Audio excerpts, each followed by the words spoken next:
G'day, Stu from UAVfutures here, and today, well, we're going to be checking out this little 3-inch pocket rocket. What we have here, don't let it small size fool you. This thing is absolutely packed with power. What this is the new 3-inch racer from Diatone GTM3. Now, for you snappy viewers, hopefully you like the new studio, you like the new look, but you might have also noticed down here, I've got 4 of these bad boys, so I'm going to be using one for review, and then I want to give the rest out to you, because that's going to go out to my Patreon supporters, the people who support the channel. You know, the people, I know I was on a bit of a hiatus where I set up the new studio, got it all ready for you guys to try and improve the content.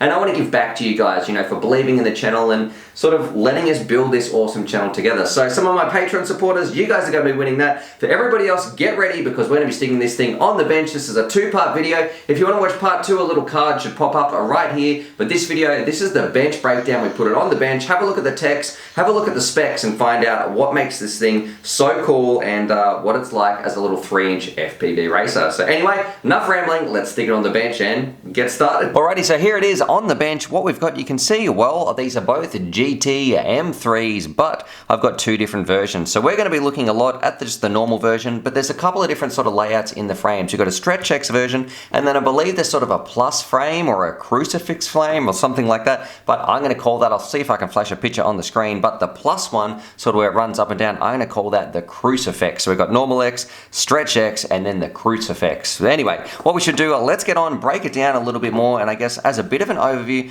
what this is, it's a little 3-inch bind and fly racer, well, I should say plug and play. You put your own receiver in there, you can take this thing out, rip it around on 4S, and this thing absolutely screams. Now, one of the really big draw cards of this one, it's got some smart audio and a really good VTX in there, but what we should do, first things first, let's stick it on the scales and find out how much it weighs. Actually, we'll do this one with the prop. It comes with a set of these gem fans, the tri-blades, 3052, so we'll throw them to the side. This is what they look like, but all up, I guess, plus these 2 little zip ties, it's about the 135 gram mark. So let's see if it's, this one might be a little bit lighter, 123, that's because that's without the props, and there's a bit less carbon in this one as well. Now what we should do, because this is a bench breakdown, let's go through, look at all the components and the designs, the pros and the cons, and then sort of sum it up and find out, is the GTM3 going to be right for you? So I'm going to zoom in a little bit and when we talk about the motors, but first things first, the frame, you can see each of these frames, it's made up of 4 individual arms, 2 little base plates, and then on the top, you've got this really strong little aluminium or aluminum, however you want to say it over there in the States, but you've got this nice little strong part, and I've got to say, this thing, Trevor does smash it into the into a tree at full speed in the part 2 review that you guys are going to see, but this thing, it is very, very robust, so I really like that. I think it's a great mix between aluminium and carbon. Let's zoom in a little bit so we can talk about the motors. Alrighty, so I've zoomed in a little bit, and the first thing first, let's start at the outside in, work our way towards the middle, but what we've got, well, we've had a look at our props, but what we've got right here,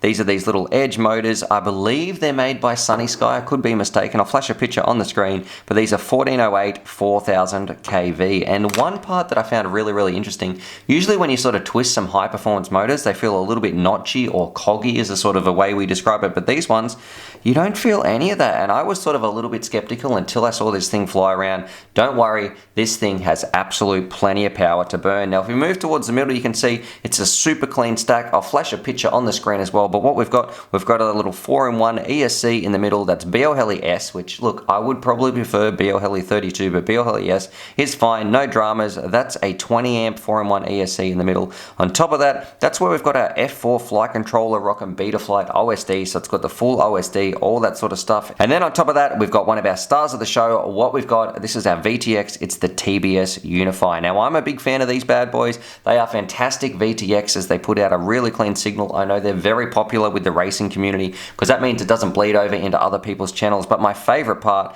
is how it's got smart audio integrated. So in here, you can set up whatever channel, band, frequency, whatever power level you want, all that sort of video FPV nonsense that sometimes you have to push little buttons and dip switches and stuff, you can do that straight through your radio. And with this bad boy right here, that's done off the bat. You don't have to muck around, you just turn your radio on and it works. I'm a massive fan of that. Now you can see at the back we've just got a little whip antenna, so a little dipole antenna. I'm not too sure if I like where that's connected, so I do worry that's going to jump down into the props or something. I would probably put a little zip tie. You can see on this one that I was flying around, we've got a little zip tie that I had up the back, and that was heat shrunk to that. So that's how I was going to secure my little antenna. I'm not a fan of it on the side. I think that's just too easy to get cut up by the props. Now on the other side of the FPV FPV, what we've got on the front, this is like a little micro camera. It's unbranded, but it is a very, very clear picture in terms of, I guess, the clarity of the camera. But I was getting a little bit of noise that you'll see in the part 2. Now, some of the other little extras, what you do get an extra capacitor put on there, and I would recommend putting that right back in here near where your power leads run in, because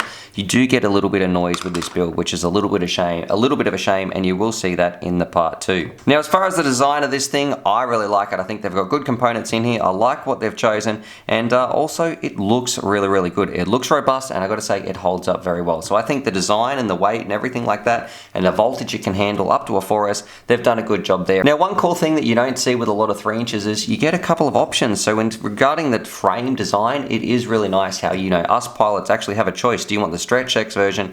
Do you want the sort of standard X version, or maybe the Crucifix version? Look, I haven't seen that. I've only sort of seen a demo picture, but if that version's out at the time of this video, that's pretty cool as well. It's nice how you get those options. I think that's a good design choice as well. As far as the quality goes, look, Diatone makes some fantastic stuff, but the solder joints are all really nice. But I will say, where you have to connect up all these little ports sort of right here and put your receiver in, that definitely needs some hot glue or something on there, because those little wires are so fragile. They're nice silicone wires, but I can see them coming out, getting a bit unstuck if it moves around too much.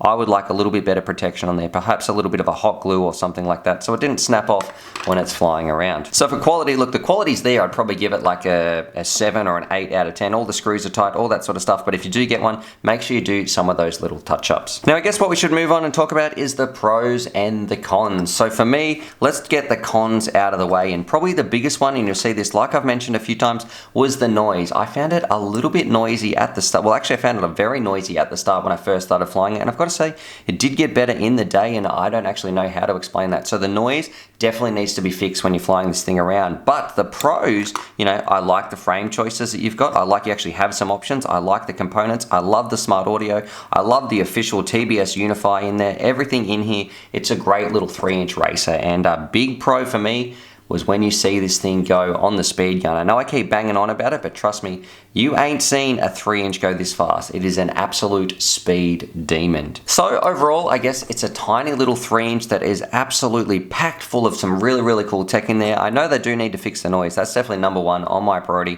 It does come with some capacitors, all that sort of stuff, so don't expect to take it out of the box and have that perfect flight experience. It's coming up to some stiff competition. I mean, the XJB was a great 3-inch as well, but this thing still definitely holds its own. And on top of that, because it's got the smart audio feature that just works straight out of the box, I think that's going to win a lot of people over. And it looks totally awesome. I don't know which one I'd get though. Which one? Drop your comments down below. Do you think the stretched X version looks better, or do you prefer sort of the standard X? It's nice to have those options anyway. Alrighty, so there it is. There was my bench breakdown of the GTM3 from Diatone, and this thing has some pretty cool specs, and I can't wait to show you in part 2 when this thing absolutely screams. So at the start, it should have been a card that flashed up, or go and check in the description down below. There's going to be a link to the part 2 video, because that's where we take it out, we rip it around, we fly it around to show you guys some DVR, we get crash test Cal, Grumpy Tractor tied out, and then we hit it with a speed gun, and let me tell you, this thing is going to blow your mind. We couldn't believe how fast a little 3-inch is going to go. So go watch that part 2 video now. It was pretty much getting uploaded straight after this one, so by the time most of you are watching this, that should already be there for you to watch that part 2 video, so go check that out. And I've got to say, a reminder, massive shout out to my Patreon supporters, because look, I've got one for review, but the others, they're going to be going out to you guys. So thank you so much for supporting the channel. So for everybody else, subscribe for more FPV related content. Drop your comments down below. What do you think about the specs on the Diatone GTM3? I'm getting pretty good at remembering that. And as always, happy flying. Alrighty, so hopefully you guys enjoyed that video. Definitely subscribe if you're new to the channel and check out these videos. And I'm also going to leave a little link here to my Patreon page, because I've got some fantastic Patreon supporters and I like to give back to them as well. So if you want to join the UAVfutures family, there's things like bonus Velcro straps, little bundles of FPV goodies and things like that that also get sent out. Anyway, happy flying.